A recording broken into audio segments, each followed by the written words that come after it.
Bonjour à tout le monde.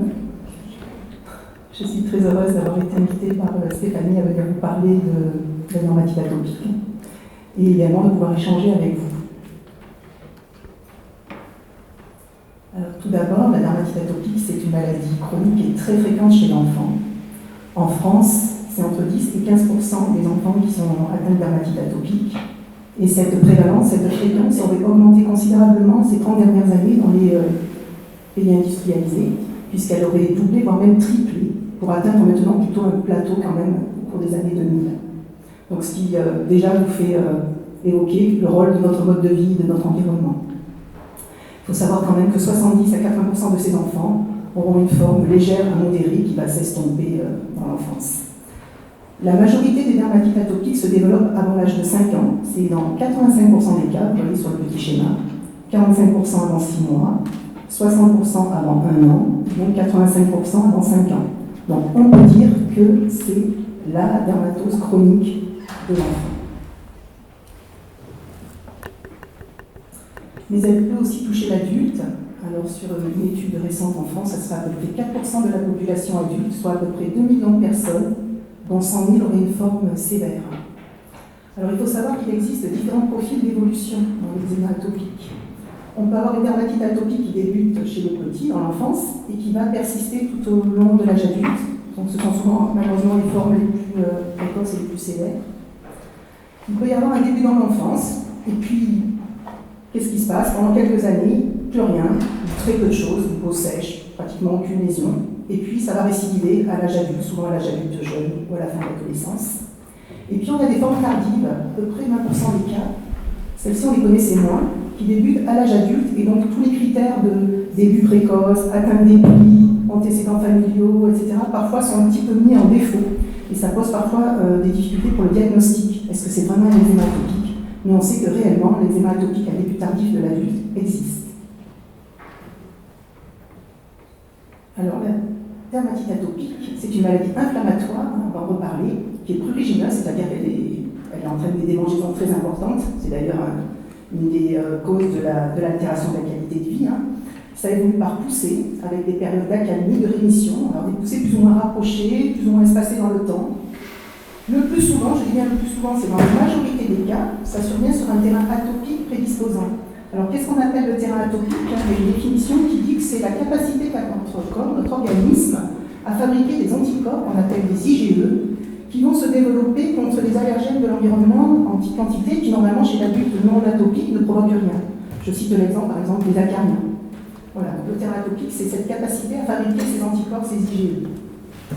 Le diagnostic de l'eczéma, il est clinique. Il n'y a pas besoin d'examen complémentaire en général, il n'y a pas besoin de prélèvement de peau, il n'y a pas besoin de prise de sang. C'est des données d'interrogatoire en interrogeant les gens, quand est-ce que ça a commencé, qu'est-ce qu'il y a dans la famille, en examinant, elle atteint des plis, les gens me disent que ça grave. Donc en général, dans l'immense majorité des cas, si on a de l'expérience, évidemment, le diagnostic, et puis les patients connaissent souvent leur maladie aussi, on fait le diagnostic. Il faut savoir que, et vous le savez pour ceux qui en ont, qui sont ici, il y a un retentissement sur la qualité de vie qui est important. Donc le fardeau peut être lourd, parfois même l'équivalent de certaines maladies. Donc on pense qu'elles altèrent beaucoup plus la qualité de vie, comme par exemple les maladies cardiovasculaires. C'est à peu près équivalent. Alors la maladie atopique, ça comprend la dermatite atopique dont je vous ai parlé, mais c'est un ensemble un peu plus vaste, que vous connaissez, qui touche aussi d'autres organes et qui se manifeste par une rhinite ou une conjonctivite allergique, de l'asthme, et puis aussi les allergies alimentaires. La dermatite atopique est souvent la manifestation la plus précoce quand on a cette marche atopique que l'on observe, qui n'est pas systématique, on va le voir. C'est souvent l'étape la plus précoce dans le développement de ces maladies d'atopie. Alors sur le plan clinique, la dermatite atopique, elle se manifeste par une peau sèche. Ce n'est pas un simple signe d'accompagnement, ça fait vraiment partie de la maladie. C'est un signe très précoce. Donc là, je vous ai mis sur une photo une forme de peau sèche, on appelle ça la xérose, importante, mais on a tous les degrés dans cette peau sèche, bien sûr. Et puis lors des poussées, on va avoir des plaques qui sont rouges, qui sont inflammatoires, qui grattent. Alors le plus souvent, elles sont suintantes, donc après ça fait des croûtes, puis ça pèle, et c'est un cycle comme cela. Avec une prédominance ici, comme vous voyez, dans les plis, mais il faut savoir que chez certains patients, ils ont l'inverse, ils ont parfois les phases d'extension, des coups et des genoux, c'est pas toujours dans les plis, même si c'est la plupart du temps. Alors chez l'enfant, on a justement une évolution dans les localisations qui est particulière. Donc chez le tout petit, en général avant 2 ans, on a plutôt les zones arrondies, ce qu'on appelle les zones convexes, les joues par exemple qui sont atteintes, avec souvent un respect de la région médio-faciale, donc comme vous le voyez sur la gauche. Et puis en grandissant, ça va toucher plutôt les plis. Donc les plis des coudes, les plis des poignets, les plis des genoux, le cou. Alors chez l'adulte, je vous ai mis des tableaux très variés, en sachant qu'il en existe encore sûrement plein d'autres. Mais on a souvent une atteinte de la partie supérieure du corps, comme vous voyez sur la gauche, les paupières, le cou, le tour de la bouche. On peut avoir les mains, c'est très invalidant à l'âge adulte, donc c'est souvent multifactoriel, bien sûr, il y a aussi le fait, les facteurs irritatifs, le lavage des mains, etc. Mais l'atopie, le terrain atopique, l'eczéma atopique joue un rôle dans l'eczéma des mains chronique de l'adulte. On peut avoir des formes localisées au pli, comme vous voyez chez la jeune fille, des formes plus diffuses, où toute la peau est atteinte, des formes numulaires, c'est la forme en pièce de monnaie que vous avez en haut, qui est plus rare mais qui existe aussi. Et puis sur la droite, des formes plus chroniques, où la peau peut être dépigmentée ou hyperpigmentée, qui est épaissie, qui est rugueuse, qui est un peu ce qu'on appelle papuleuse, et on sent un relief à la palpation. Donc des formes vraiment très variées d'eczéma. Alors les mécanismes de la dermatite atopique, en fait la dermatite atopique c'est une maladie qui est quand même... bon, on a l'impression que cliniquement les choses sont assez stéréotypées, mais les mécanismes sont relativement multiples et complexes. Mais si on schématise, quand même, bien qu'on comprenne, il y a tout d'abord un défaut de la barrière cutanée. On représente ça comme un mur avec des briques et un ciment. Donc le ciment, c'est les lipides, les graisses, qui ne sont parfois pas dans les bonnes proportions ou de la bonne qualité. On a une perte en eau, c'est-à-dire que la peau elle est anormalement poreuse, elle va laisser partir trop d'eau, on ne le voit pas, c'est pas de la transpiration, elle va laisser passer trop d'eau à travers la peau.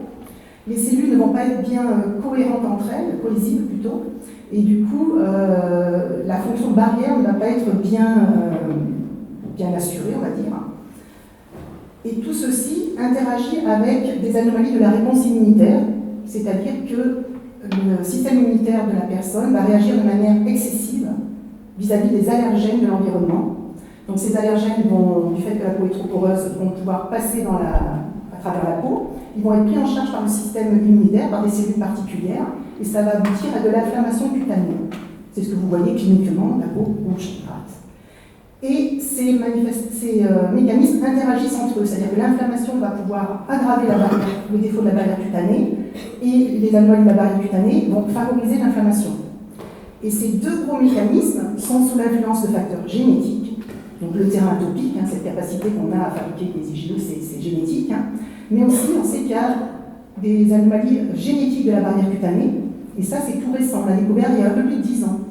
Donc on pouvait avoir des gènes qui codent pour des protéines de la peau, de la partie superficielle de la peau, qui ne remplissent pas tout à fait qui sont mutées, et de ce fait la peau va être très sèche. Donc ça c'est aussi d'origine génétique.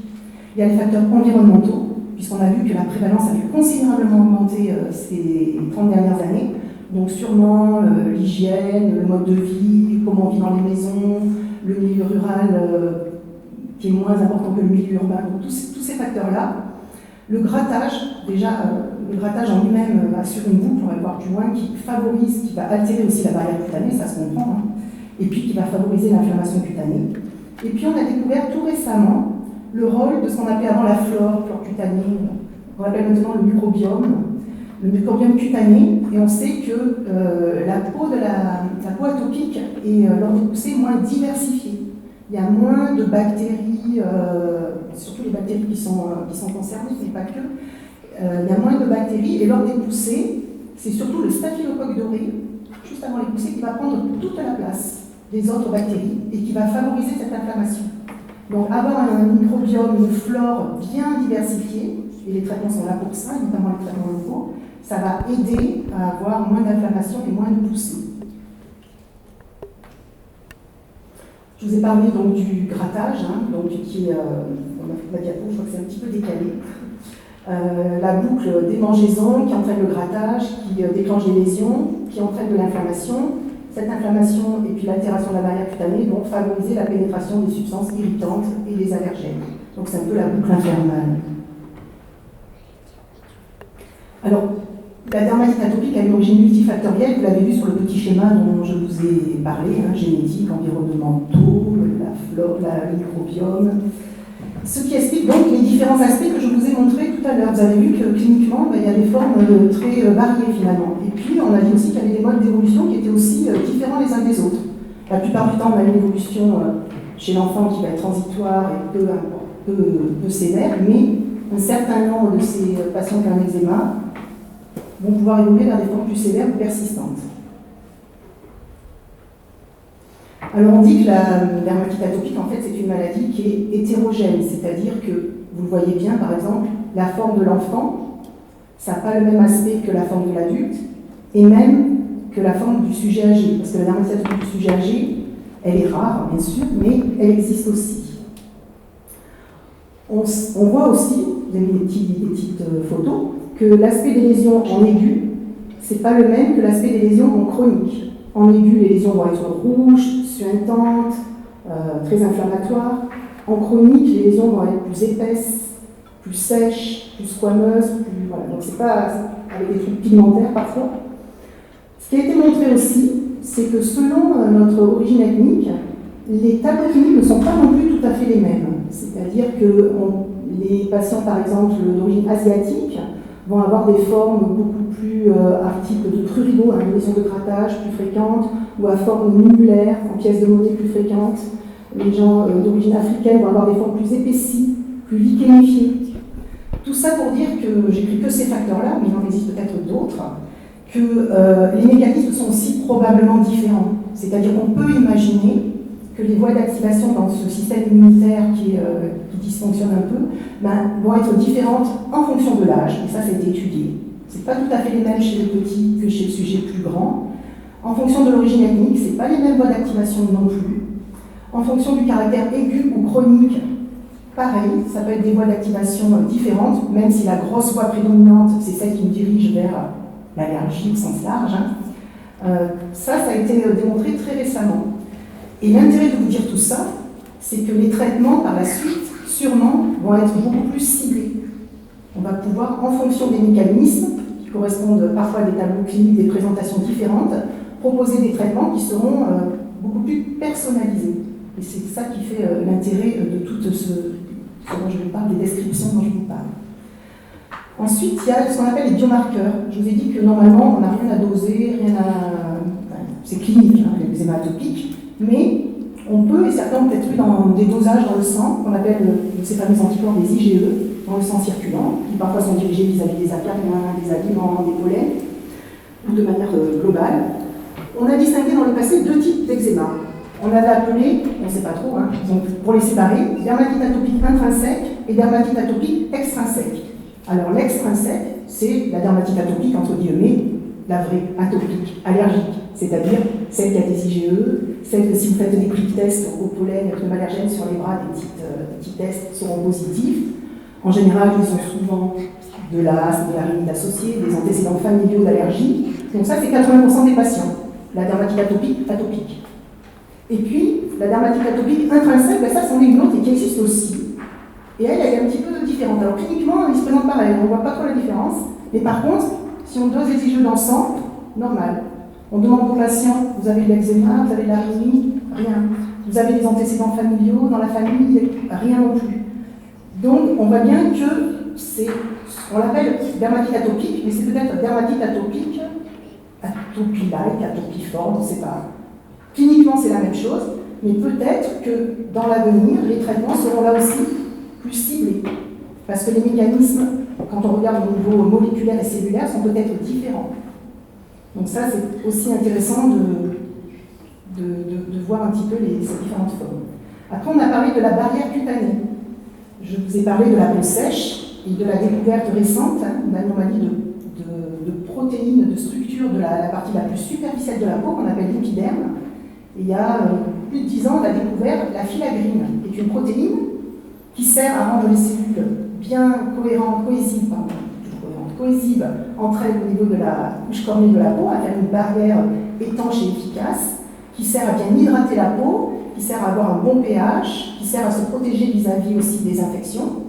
Et donc, par exemple, là aussi, on sait qu'il n'y a qu'un tiers des patients qui ont cette mutation de ce gène. Tout le reste, ce sont d'autres protéines, sur d'autres protéines de structure qui sont en cause.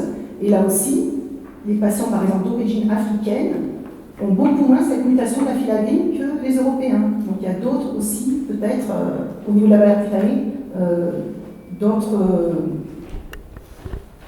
anomalies au niveau de cette barrière.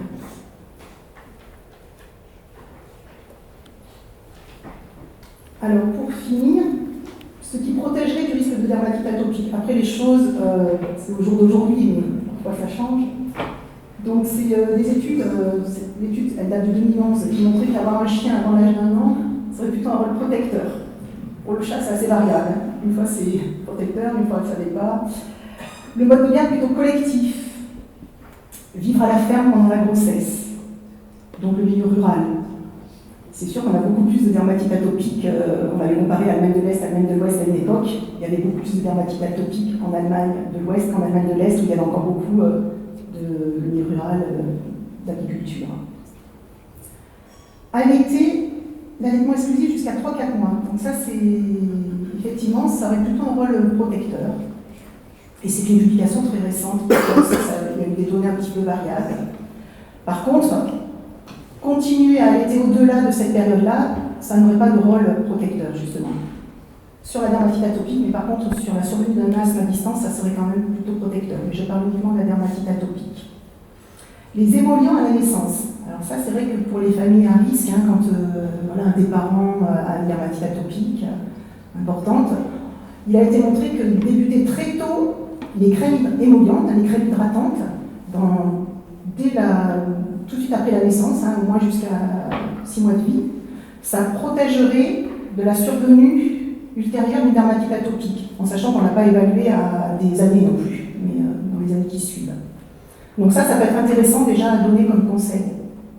Et puis les prébiotiques, les probiotiques, les prébiotiques ce sont des sucres qui permettent d'obtenir de bonnes bactéries, d'avoir de bons probiotiques. Les probiotiques, vous les connaissez dans les yaourts, les bifidus, etc. Il y a plusieurs études là aussi récentes, parce que c'est jusqu'à maintenant, on ne savait pas trop, mais qui montreraient quand même un effet plutôt protecteur dans la survenue de dermatite atopique.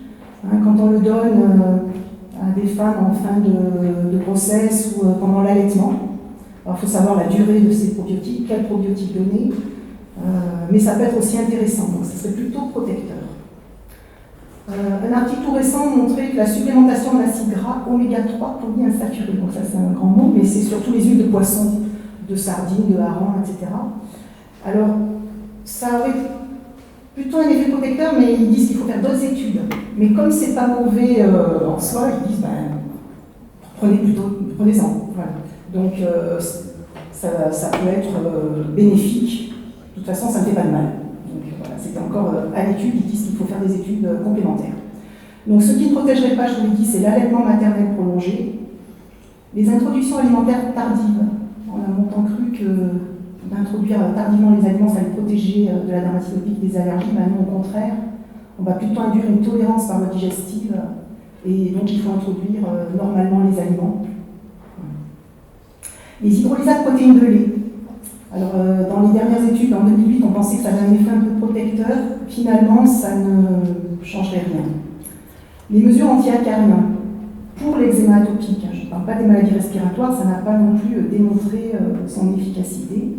Et les infections bactériennes et virales précoces, en disant on a fait beaucoup d'infections quand on était petit, ça va nous protéger. Non, pas vraiment. Ou alors il faudrait faire des infections plutôt parasitaires pour être protégé.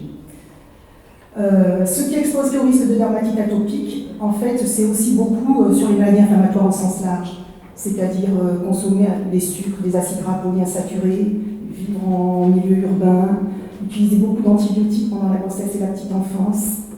Ça modifierait le microbiome aussi digestif qui joue un rôle dans la dermatite atopique aussi. On sait qu'il est moins diversifié chez l'enfant atopique. Le faible nombre d'enfants. Alors, comme mot-clé que je vous proposerai, donc le mot inflammation, une maladie inflammatoire, qui évolue par poussée. La peau est sèche, ça fait partie de la définition. La peau gratte, bien sûr, lors des poussées. L'eczéma a une origine multifactorielle, vous l'avez vu, j'ai essayé de vous le simplifier, mais il y a des facteurs génétiques, des facteurs environnementaux, le rôle du microbiome. Je n'ai pas parlé du stress, qui est un facteur qui vient par-dessus, effectivement, sur toutes ces pathologies chroniques, aggraver les choses, bien sûr. Le terrain favorisant, c'est le terrain atopique, à fabriquer des anticorps contre des allergènes de l'environnement. C'est le plus souvent le cas, mais pas toujours. Les anomalies de la barrière cutanée, donc, qui favorisent cette sécheresse et cette peau perméable. L'hyperréactivité du système immunitaire vis-à-vis de l'environnement. Le rôle du staphylocoque doré qui est vraiment prédominant lors des poussées. Et le rôle donc, du microbiome.